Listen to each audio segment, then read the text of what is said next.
pediatrician and I work with kids. And today I'm going to tell you something about one of my patients, Arav. Arav is 7. Bright eyes, cheeky smile, a mind full of questions. But he came to us with something unusual for a child his age. He was tired. Not the kind of tired that sleep could fix, but chronic fatigue kind of tired. He had trouble focusing, sudden weight gain, dark thickened skin on the back of his neck, and terrible mood swings. At first, his parents brushed it off. They thought, it's just a phase, he's just acting out. But then we ran some tests. Arav was diagnosed with type 2 diabetes and fatty liver at 7. His parents were shocked. They said, doctor, but we don't even eat junk food every day. But doctor, he's just a child. And then they asked the most painful question of all. Doctor, is it our fault? So what do you all think? Whose fault is it? Is it bad parenting? Is it just genetics? Is it the laziness or the lack of exercise? No. The real villain, it is silent. It is sneaky. It is socially accepted. It hides in birthday parties, in lunchboxes, in cookie jars, in colorful TV ads. Its name is sugar. And Arav did not become sick overnight. This started much earlier. This started when he was 6 months old and someone dipped his pacifier in honey for good luck. At 1, on his first birthday, his mother wanted to bake him a sugar-free cake. But someone told her, don't be so harsh. It's just one birthday. Poor boy, let him enjoy. At 2, his tantrums, his cries were silenced with a cookie. At 4, he was eating chocolate-flavored cereals marketed as whole grains. At 5, he was drinking packaged fruit juices with no added sugar that actually contained no fruit but only sugar and fruit preservatives. At 6, for his good health, his parents were giving him multivitamin gummies and flavored yogurts that contained more sugar than a can of Coke. And in the 1 hour of screen time that was allowed by his parents, he was watching 3 ads for sugary treats, selling not just to his eyes but directly to his subconscious mind. After all, the $1.5 trillion processed food industry has to sell its products, and the sweeter the product, the more it sells. So, by 7, his taste buds were hijacked. By 7, his pancreas was tired. He was in grade 2, still learning to spell Wednesday, and he was already living with diabetes. So is this an isolated story? A one-off mishap? Sadly, no. Type 2 diabetes, earlier known as adult onset diabetes, is now being diagnosed in preteens. Childhood obesity is increasing at a frightening pace. In India, presently 33 million children are living with overweight or obesity. That is, 1 in 11 kids is living with the future risk of cardiovascular, metabolic, neurological or kidney issues. And by 2035, this ratio, this number is expected to increase to 1 in 4 kids. Isn't that scary? But sugar has always been there, right? Sugar is emotion. Sugar is how we say, thank you, congratulations, I'm proud of you, I love you, don't cry, happy birthday. Sugar is love, sugar is comfort, sugar is culture. And it has always been like that, so what happened? In the last 20 years, sugar stopped being about celebration. It became our default setting. It left the festival plate and entered the school tiffin. It left the birthday party and entered the breakfast. It stopped being an occasional treat and became a daily toxin. I don't remember being exposed to so much sugar when I was growing up. Do you? And the result of this massive shift, 5-year-olds on mood stabilizers, teenagers battling with rage, anxiety, sleeplessness, depression and other issues. Small children coming with frequent complaints of constipation, headache, fatigue, skin issues, hyperactivity, allergies and recurrent infections, all rooted in the same trap, sugar addiction. And it's not just about the physical health. Sugar is rewiring our children's brains. It hijacks the same neural pathways, the same reward pathways as cocaine. In fact, sugar is 8 times more addictive than cocaine. It spikes the dopamine in our children, then crashes their energy, dulls their palate, dulls their taste buds, makes them dislike healthy food, leaves them moody, fatigued, and constantly hungry. And the worst part, we give it to them. In the name of reward, in the name of love, in the name of comfort. Think of your child's last 5 meals. How many of them had sugar in it? Do you know kids' brains, they continue to develop and mature right up until their 20s. This means that the areas that help with self-control and decision making, they are still under construction. So when a young child gets hooked to sugar, his or her young brain makes instant and strong connections between feeling good and sweets. And once this connection is established, once these early habits are established, they become much, much harder to break later on in life. So let's imagine if sugar was discovered today. A white powder, cheap, addictive, that made people feel good instantly, but was linked to obesity, ADHD, hyperactivity, diabetes, and other health issues. Would we mix it in the baby formulas? Would we serve it in the school lunches? Would we put it on the dining table after every single meal? No.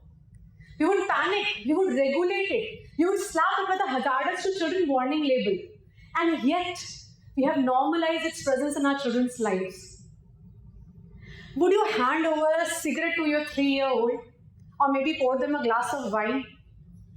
But a lollipop to stop the crying, a fizzy, sugary drink, a chocolate, no problem. So what is this? Is this just a food issue? It's a marketing failure, a system failure, a cultural failure. The societal pressure is enormous. Raising a child without sugar has become an anomaly. Parents who try to cut sugar from their children's diets, they have to go through a barrage of opinions and judgments. Just one bite won't hurt. You are so restrictive, maybe that's why your child looks so weak. All the other kids are eating, your kid is the only one who's not eating, looks so rude. But would we say the same about alcohol? Sugar addiction is real, one that starts in early childhood and stays quietly for life. And it has consequences significant enough to prevent our children from reaching to their highest potential.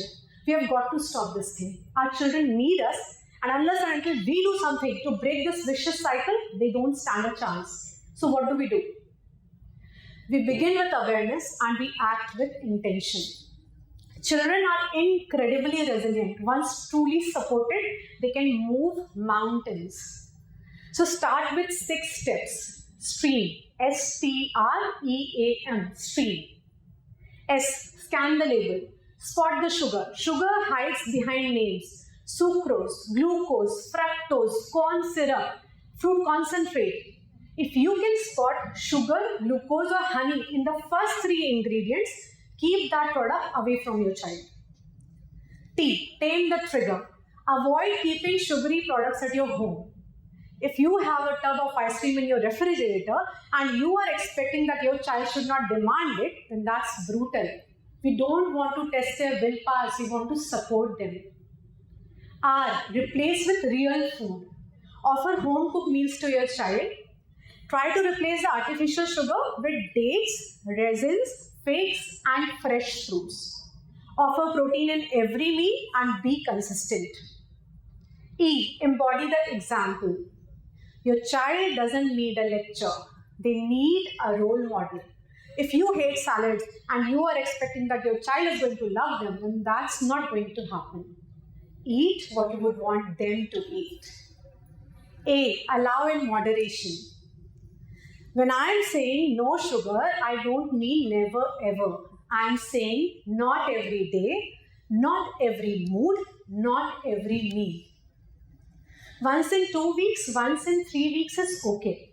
And when eating sugar, better to eat it outside home. When eating outside, better to share the dessert. M. Make it sustainable. One day at a time, one step at a time.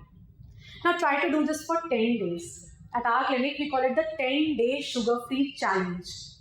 But the sound of it looks very impractical and daunting, right? 10 days without sugar. My child will go on a hunger strike. My child won't survive. My child will throw a massive tantrum. Parents get overwhelmed. But despite all these fears, despite all these doubts, if you decide to cut sugar from your child's diet, I promise you it is going to be worth it. So if you decide to take on this 10-day sugar-free challenge, let me break down the journey for you. Day 1, reality hits. You remove the sugar, you remove the candies, you remove the chocolates. They scream, they cry, you feel like a villain. Hold the ground. Stay kind, stay firm. Day 2, negotiator arrives. Ma, just one bite, please. They become lawyers. They beg, they plead, they bargain. You stay steady. Offer fruit, offer time, offer presence. Day 3, the meltdown begins. I'm hungry, but I'm not going to eat anything. I hate you. Tantrums, headache, fatigue. Sugar withdrawal is real, but remember, it's detox, it's not suffering. Comfort with love, not sugar. Day 4, the storm hits. I'm hungry, but nothing tastes good. They might cry, you might cry. This is the hardest day, stay with it. Day 5, the shift starts. Ma, can I have some peanuts today? They appear calmer, they slept better. Celebrate the win, gently, joyfully. Celebrate with hugs, stickers, love, not with sugar. Day 6 and 7, the light shines. Ma, I did not even miss chocolate today. Mood stabilizes, focus improves, taste buds begin to wake up. Day 8 and 9, habits form. Ma, can I help pack my lunch today? Food becomes fuel, not reward. Let them take a lead, let them participate. And then day 10, a new identity is formed. I don't eat sugar anymore. My family doesn't eat sugar. They own the change. And you feel like a warrior. Not for saying no, but for saying this is what love looks like. As a parent, you go from guilt to grief to grit to grace. And you'll see a different child, calmer, clearer, more joyful. And you'll meet a different you, more confident, more connected, more empowered. Remember Arav? He's thriving now because his parents made the shift. They chose change, they chose to unlearn. And now he runs, he laughs, he eats real food, he sleeps really well, and he smiles brighter than ever because his parents said, enough. In conclusion, not all poisons come in black bottles. Some come in bright wrappers. If sugar were discovered today, we would keep it far, far away from our children. And yet it is everywhere, woven into our homes, our culture, our emotions. But we can change the story. The parents, the teachers, the healthcare providers, the caretakers, the society, we can change the narrative. We can raise children who are not sugar-fueled, but strength-fueled, joy-fueled, life-fueled. We can raise kids who know what real food tastes like and love it. Let's be the generation that broke the sugar cycle. Let's be the generation that did not raise kids just on sugar, but on strength, awareness, and nourishment. Let's imagine a world where schools serve real food, where birthday parties don't need sugar to feel magical, where I love you is not said with a cookie, but with time, touch, and presence. Because our children, they don't need one more treat. They need us to choose their long-term health over momentary sweetness. Because our children, they deserve better than a sugar rush. They deserve a world where they can truly thrive. Thank you.